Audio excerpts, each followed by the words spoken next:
So first up to the stage, please welcome Dr. Bonnie McLean. A quantitative storyteller does not participate in thinking with words or magical thinking.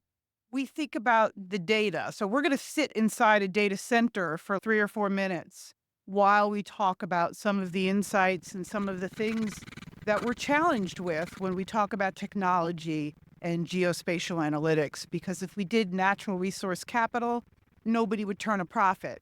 That's why there is no accounting system for it. And the global human-made mass now exceeds the living biomass. So for the first time in history, we have more stuff than we have living matter.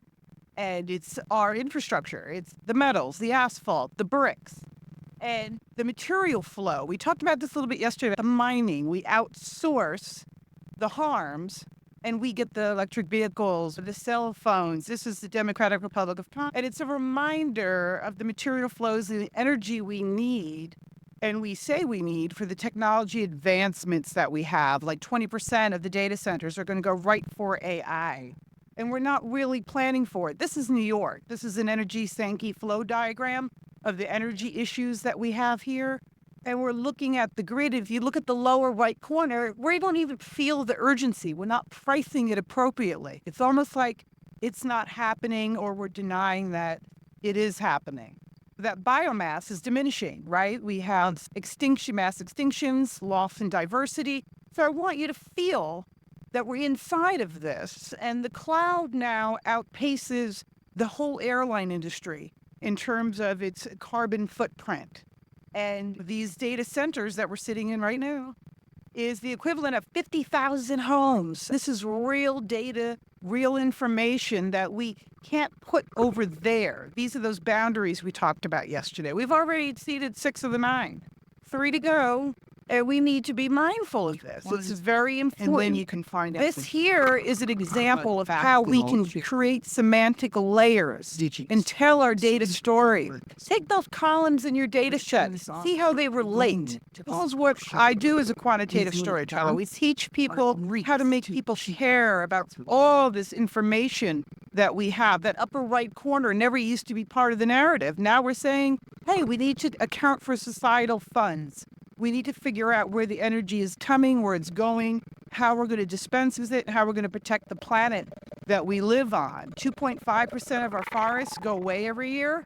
We rely on 30%. To get rid of 30% of the carbon emissions goes away because of an intact forest system in the Amazon. So these are things we need to be mindful of. It's not happening over there. It's happening here. Asteroids headed to Earth come to Earth, whether we believe in asteroids or whether we know they're coming. So we need to be objective and scientific about this.